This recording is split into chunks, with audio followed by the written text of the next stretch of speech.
Nothing happens by chance. We are all here by divine appointment. Do you agree? Yes. We heard the call, we answered, we showed up. 90% of life is really about showing up. The other 10% is up to us, right?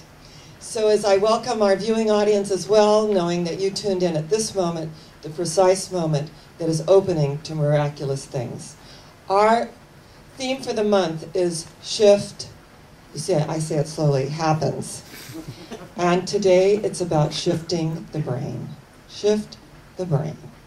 Now, our modern day scientists have discovered something called neuroplasticity, where the brain that used to look like it was fixed, suddenly there's an energy there and things can shift inside the brain, which has been proven by autistic children. It has been proven by those that have been so-called labeled mental illness, fatigue syndromes, it's just amazing. And the book that I've researched, and I think this is a wonderful book if you're at all interested in your brain, is The Brain That Changes Itself by Norman Dioge, MD. The Brain That Changes Itself. Now, energetically, we know that there is a spiritual foundation in the universe.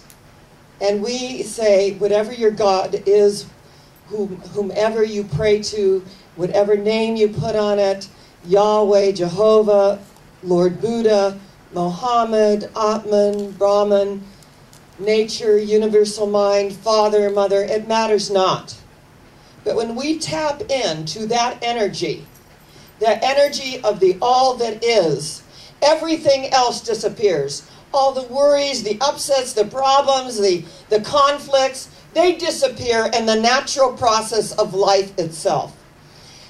We had a wonderful opportunity on Thursday night.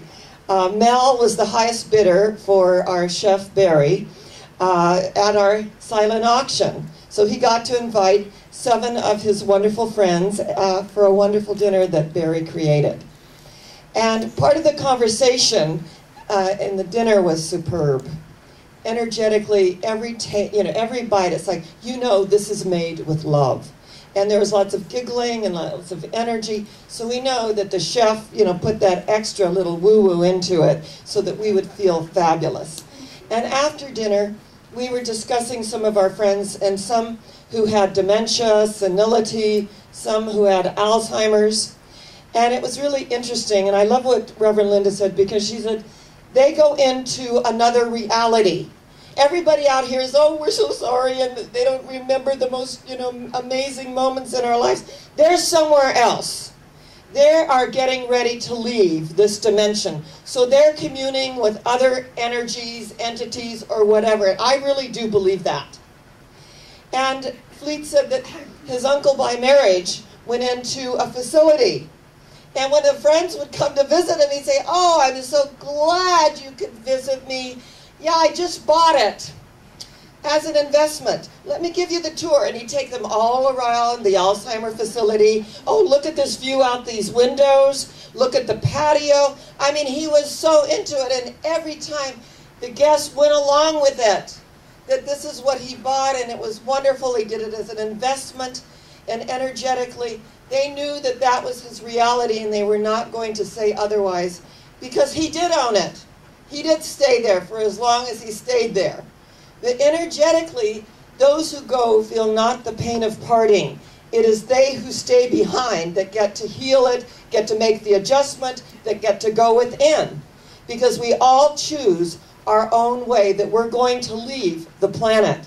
So when we look at the brain, I feel like as long as I'm here, I want to be as conscious as I can be. I want to be as energetic as I can be. I want to know within myself that I'm giving my 200%. And I want to feel that energy.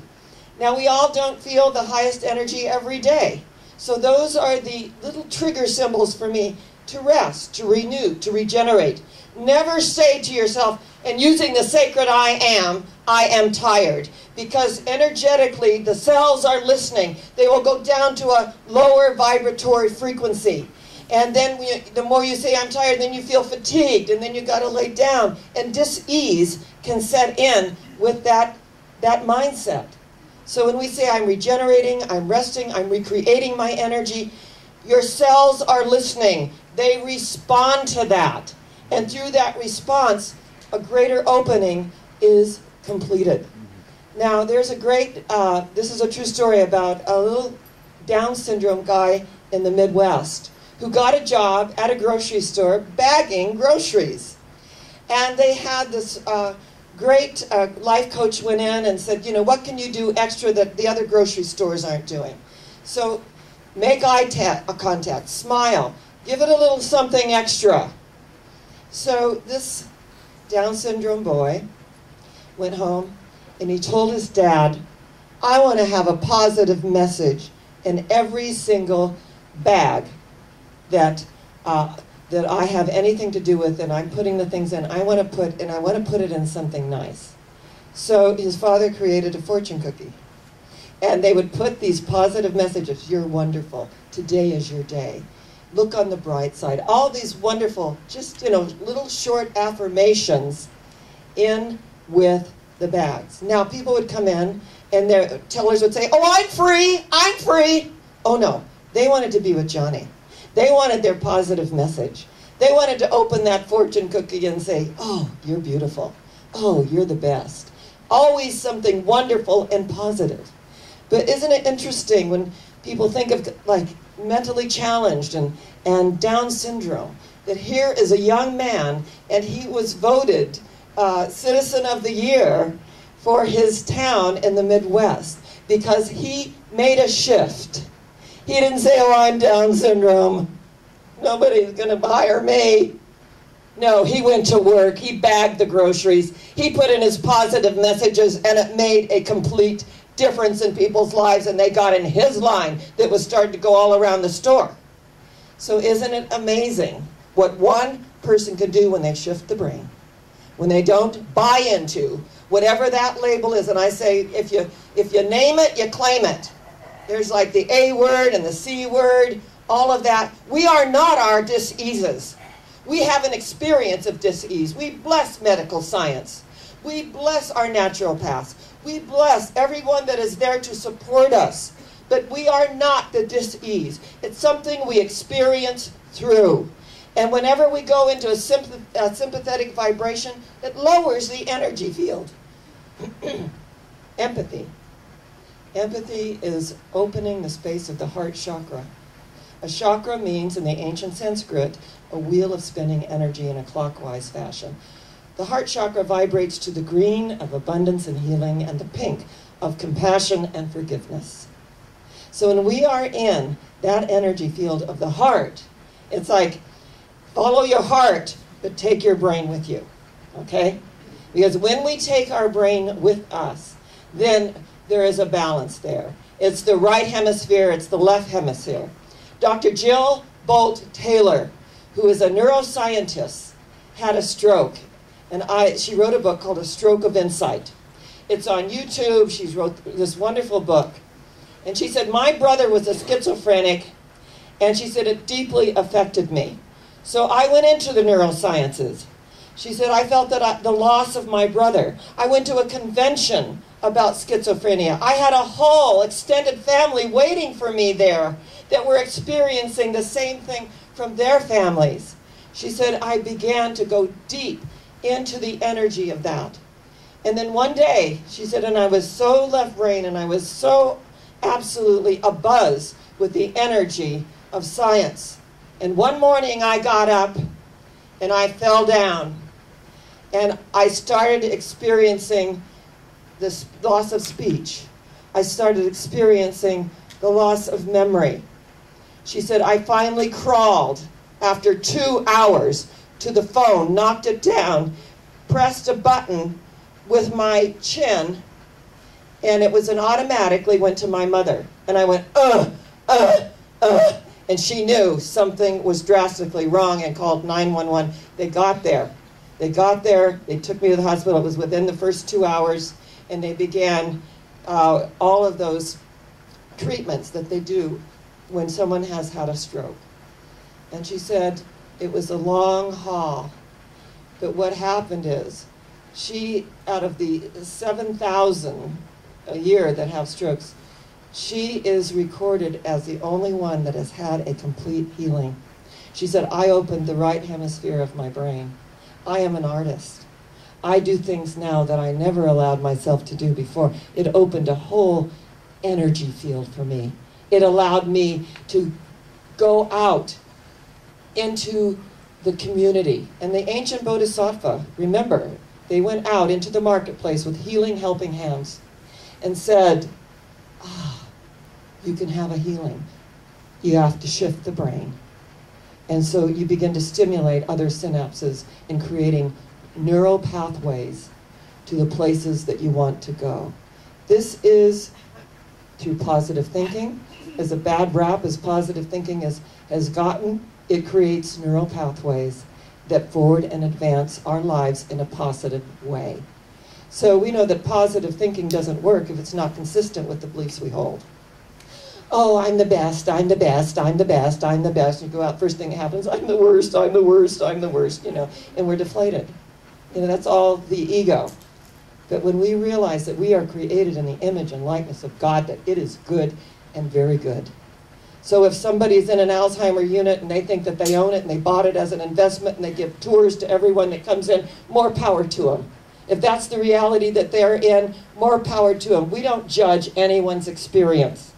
Everyone is going to have their experience that the soul cries out to have so that they can grow and unfold and be all that they can be. We're all going to leave the planet someday. So we take with us the experiences that we need. We take with us the energy and the relationships and the love that we have shared. When we shift the brain, it's focusing in a repetitive way and doing spiritual treatments. In a spiritual treatment, we state it as an already accomplished fact in mind and experience. We don't hope it's going to happen. It's already happened in the universal intelligence. Hope is a subtle illusion, an unconscious compromise. It has no place in an effective spiritual mind treatment. And I'm not saying that when someone is at their lowest ebb, hope springs eternal within the human heart. But when we are about our Father, Mother, God's business, we speak our word into the law of mind. Our word is law unto the thing in which it is sent. No further conversation. It is in the law of mind. And we open to it and we say, thank you, Father, Mother, God, for the abundance that is mine, for the energy that is mine. And in case any of you ever thought optimism is dead, a pencil traditionally is 7 inches long, right? With an eraser of a little 1/2 inch. So for me, that's a message that we have to erase very little, right? We got this whole 7 inches of a great pencil. And when we do have to erase something, it's few and far between. Optimism lives. And the optimism within us is creating our daily life, which is our temple and our religion. Jesus, who became the Christ, said you can look here, you can look there, you can look there, you can look everywhere, but the kingdom of heaven is within you. It is within you. And it's about sharing energy. It's about acknowledging whatever reality someone is in, that we don't condescend to them. We are there with them, wherever they are or happen to be at that moment. We don't have to fix anyone. We don't have to look, and thinking that they're less than. No. Everyone is operating exactly where they are at that given moment. And each and every one of us has a destiny to fulfill. So when we look at shifting the brain, where is it that we want to shift? Some of us have had just these amazing backgrounds. Dr. Holden, who wrote Shift Happens, and he was on PBS, he said that his father was an alcoholic and homeless on the street. He said that his mother went into depression, tried to kill herself twice. Now here's a man who wrote Shift Happens and many, many other things on PBS, and he said, I decided to make another choice. When the moment of choice, shifting something inside our brain where we know I have a choice, and I always say, you want to know what enlightenment is? The moment that you know you have a choice. The moment I know I have a choice, hey, the whole world opens up for me. And believe me, I come from a long line of alcoholics, my father, my mother, my sister. And every time I went to court to speak my word for my sister to the judge, and talk about the environment in which she was raised and the abuse and the alcoholism in which she was raised. He said, always, you're her sister. Why aren't you that way? Every judge I ever went before said those very words. And I always said, because I knew I could make other choices. I knew I had a choice. And once we know we have a choice, that we can shift that energy field. We can shift that opportunity to go to the next level, shift what's not working into what's working. Even if you're laying on the floor and it takes you almost 2 hours to get to the phone with your chin to call your mother, there is something going before us and preparing the way. And if we really believe that, our life reflects that. And if our life reflects that, we're going to have the experience of that. You know, every time that Charlie Brown believed Lucy, you know, she did a little kickball, and I'm not going to pull it away this time, Charlie Brown. You know, Charlie, learn, for goodness sake. Learn your lessons well. Don't go for it every single time, and then she'd pull it away, and you'd fall on his back, and he'd say, I knew it. I knew it. Of course you did. If you knew it, why'd you do it, right? That's us. Every time somebody puts that little ego ball in front of us and we kick it, we land on our assets. And when we land on our assets, we get to reevaluate why we're here, what we're given to do, and the opportunity that we have to be in the world, but not of it. And to be in the world is to live our lives, to live it the very best that we can, to keep growing and unfolding, not buy in to what's going on economically or in the government. These things have been going on for centuries and centuries, since ancient times, when, you know, Caesar looked at Brutus, hey, you Brutus, my best friend. Things have always gone on. We have to rise above it, transcend the appearances, the conditions and effects, and say, for this did I come. I have free will. I have the opportunity to make new choices, to shift the brain, to create neural pathways that serve me, that see that always the glass is full. 1/2 air, 1/2 water. The glass is always full for me. When we really get that, when we live from that space, our life unfolds in miraculous ways. Do you believe that? Yes. Absolutely. That our life is there to express all of who we are and to attract others into that energy field and embrace through that knowingness. So I say, God bless you. I love you. And what I know is that what? We are going higher yet. Where are we going? Higher yet. Where? Higher yet. And so it is. God bless you.